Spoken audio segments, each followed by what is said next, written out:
महंत जी को पहले तो अदिति जी पूरा मसला ये समझा दीजिए कि ये जो नमाज का मामला आया है, ये घर के अंदर अपने निजी आवाज पे महंत जी नमाज पढ़ी जा रही थी और नमाज के बाद कोई तकरीर नहीं होती, जुमे को खुतबा होता है।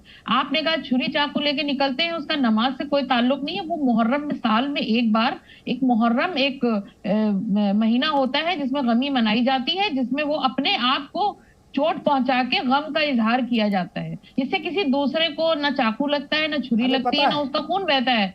मैं आपसे ये कहना चाह रही हूँ, आप सवाल समझिए अदिति जी का कि मुरादाबाद में घर के अंदर नमाज पढ़ी जा रही थी, कुछ लोग इकट्ठा होकर नमाज पढ़ रहे थे। उसमें मुरादाबाद पुलिस ने 16 लोगों पे शायद FIR दर्ज की और कुछ लोगों को नामजद बिना नाम के उनके ऊपर ये सवाल मैंने उनसे पूछा है, तो ये सवाल मैंने पूछा है उनसे। अंदर नमाज पढ़ने में क्या दिक्कत आ गई, मैं यही तो पूछ रही हूँ। सुन तो लीजिए, हम लोग जागरण करते हैं, कुछ करते हैं तो कोई ना कोई फोन कर देता है। किसी ने कोई फोन किया होगा, किसी को कोई दिक्कत हुई होगी, किसी को परेशान किया गया होगा, लगा था वहां नहीं तो लोग घर में नमाज पढ़ रहे, कौन मना करता है? जो भी लगा होगा, किसी ने कोई ने पुलिस को प्रशासन को सूचना की होगी ना, कितने लोग यहाँ हैं, कुछ गड़बड़ हो सकता है। पुलिस को तो सपना नहीं हो रहा था ना आप क्या कर रहे हैं। किसी ने तो फिर इसका मतलब ये है कि जमात का कॉन्सेप्ट खत्म कर देना चाहिए, नमाज हो ही नहीं सकती।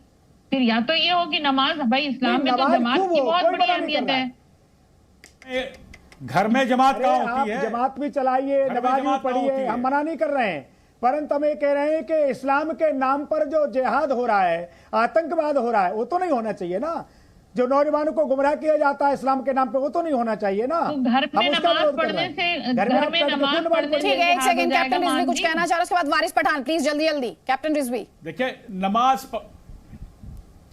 नमाज पढ़ना ठीक है घर के अंदर, लेकिन इन्होंने घर के अंदर जो मुझे खबर आई है पूरी जमात उन्होंने पढ़ी जो मस्जिदों में होती है। घरों के अंदर अगर नमाज पढ़नी तो अपने अपने घर में नमाज पढ़ी जा सकती थी। एक घर में सारे इकट्ठा होकर पूरी जमात के तौर पे नमाज पढ़ी है। और उस गांव में एक बार सुनिए, मुझे बोलने दीजिए। इसी तरह उस गांव नहीं रुकिए अभी बोल, सुनिए, उस गांव के अंदर समझौता हुआ है, उस गांव में हिंदुओं से समझौता हुआ था, जरा वो तो पता कर लीजिए। तो हिंदुओं को किस बात का एतराज था, कभी ये पता किया आप लोगों ने? उस गांव का ये भी तो मालूम कर लीजिए। जो अभी कह रहे थे कि 80 से नमाज पढ़ी जा रही है, उसमें वहां पर हिंदुओं से, वहां के मुसलमानों से, गांव वालों से समझौता हुआ था कि अपने अपने घर में नमाज पढ़ेंगे। लेकिन एक घर में इकट्ठा होकर के काफी सारे मुसलमान नमाज पढ़ रहे थे, पूरी जमात नमाज पढ़ रहे थे, उस पर उन लोगों को शायद हिंदुओं का एतराज हुआ। इनका समझौता हुआ पता तो कर लिए, उस गाँव के किसी हिंदू को बुला लिए, वो बताएगा आपको।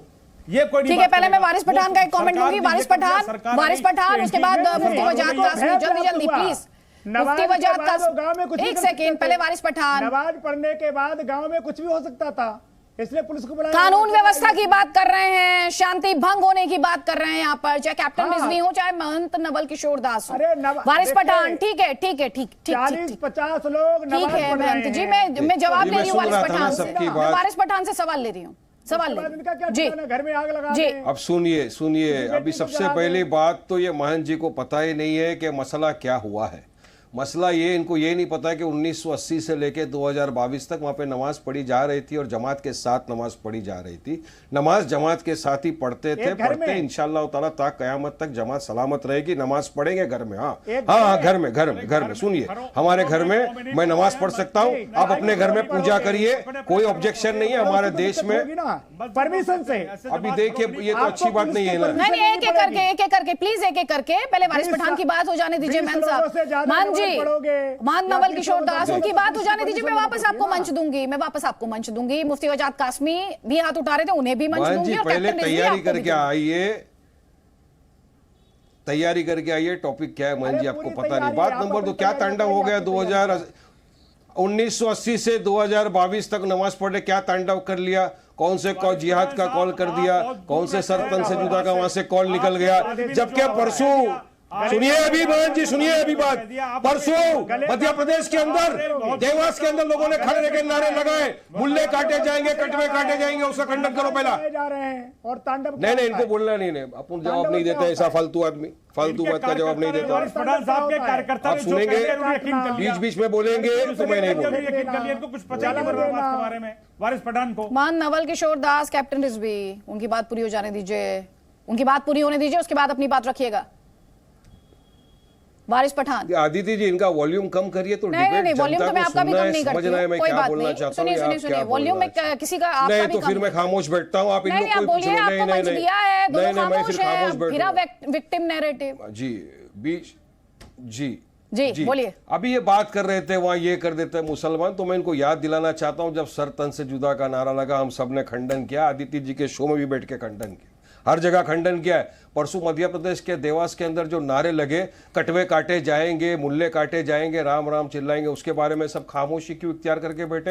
कोई कंडेमनेशन, निंदा, खंडन क्यों नहीं हो रहा है किसी तरफ से? क्या उनको कोई अरेस्ट करेगा? नहीं अरेस्ट करेगा कि बस एक तरफ की बात रखने का सबको इजाजत मिला है? तो आप बात करिए, देश के संविधान ने इक्वालिटी की बात की। अगर महान जी को पता नहीं तो मैं उनको ज्ञान देना चाहता हूं। इक्वालिटी है और practice, right to practice religion मेरा फंडामेंटल राइट है। आप अपने घर में पूजा पाठ करिए, 4 आदमी को बुलाइए, आरती करिए, हम तो कभी ऑब्जेक्शन ना लिए ना लेंगे। मैं अपने घर में अगर लोगों को बुलाकर नमाज पढ़ता हूं, जमात के साथ पढ़ता हूं अगर मैं, तो क्या ऑब्जेक्शन है? किसको क्या आपत्ति है? क्या वे तांडव कर रहे हैं क्या कोई? मगर देश के मुसलमानों के खिलाफ किसी भी तरह नफरत फैलाना भाजपा का सबसे बड़ा काम बन गया है। ये यहां से शुरू करके, अरे मॉल में नहीं पढ़ो, रेलवे में नहीं पढ़ो, रास्ते में नहीं पढ़ो, तो कहां पढ़ेंगे जाके? खुद के घर में भी नहीं पढ़ो तो कहां जाके नमाज पढ़ेंगे? बताओ ना, आपको दिक्कत क्या है हमारे नमाज पढ़ने से? क्या दिक्कत है आपको हमारी नमाज पढ़ने से? और ये जो आप बोल रहे हो नमाज के बाद ये हो गया, अरे आपके जुलूस निकालने के बाद कितना टंडा हो गया आपको पता है? खड़े रह के रस्तों के ऊपर मुसलमानों को गाली दी जा रही थी, पता है? मस्जिदों पे चढ़ के भगवा झंडे फैलाए जा रहे थे, जब आप खामोश क्यों थे? हाँ, किसी ने नमाज पढ़ने के बाद किसी के मंदिर पे जाके झंडा लगाया क्या? बताओ मेरे को, जवाब दो इस बात का। हाँ, और नमाज तो जमात के साथ ही पढ़ी जाती है। घर में 3 आदमी भी जमात लगा के नमाज पढ़ सकते हैं, बाहर भी जमात के साथ नमाज पढ़ सकते हैं। सुप्रीम कोर्ट की बात तक नहीं मानते। सुप्रीम कोर्ट ने कहा कि नमाज कहीं भी पढ़ सकते हो, तो इनको क्या ऑब्जेक्शन है? क्या तांडव मचा दिया? कौन सा जिहाद का फतवा निकाल दिया वहां से? बताइए। देखिए, मुसलमानों के प्रति इतना नफरत फैलाना छोड़ दीजिए। हम भी देश के फर्स्ट नंबर शहरी है और आपसे ज्यादा अधिकार मान जी मेरा इस देश पे, क्योंकि मैं जिन्ना की 2 नेशन थ्योरी को यहाँ पे रह रहा हूँ, बाय बर्थ और बाय चॉइस में यहाँ पे रह रहा हूँ। 1947 से हमने जिन्ना की थ्योरी को आपसे अधिकार मेरा है। नहीं, कुछ मेरा है इस देश पे। कुछ नेताओं के स्टेटमेंट छोड़ दीजिए। कॉन्स्टिट्यूशन में कहां लिखा है कि आपका हक यहां पर ज्यादा है और अदिति त्यागी का या महंत नवल किशोर दास का या फिर किसी और का हक कम है? कॉन्स्टिट्यूशन में कहा लिखा है कि मेरे को घर में नमाज नहीं पढ़ना चाहिए? कॉन्स्टिट्यूशन में कहा लिखा है मुझे घर पे नमाज नहीं पढ़ना चाहिए? कॉन्स्टिट्यूशन में कहा लिखा है कि वारिस पठान इक्वल नहीं है?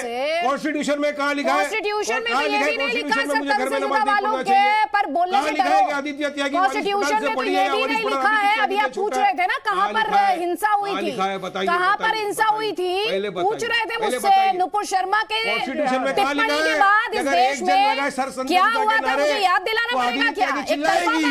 एक तरफा बात करेंगे आप। और एक बात बताइए मुझे, AIM की जो कॉर्पोरेटर थी अदिति त्यागी के शो का आपने जिक्र किया था ना, अभी सुनो, AIM की कॉर्पोरेटर थी, उनके बारे में तो आपने कुछ नहीं कहा, एक लफ्ज उस दिन अदिति त्यागी के शो में आप नहीं कह पाए थे। जरा मुझे ये बताइए, सुनिए ध्यान से, जिन नारों का जिक्र आपने किया ना, वारिस पठान ध्यान से सुनिएगा, जिन नारों का जिक्र आपने किया, आवाज आ रही है उन्हें?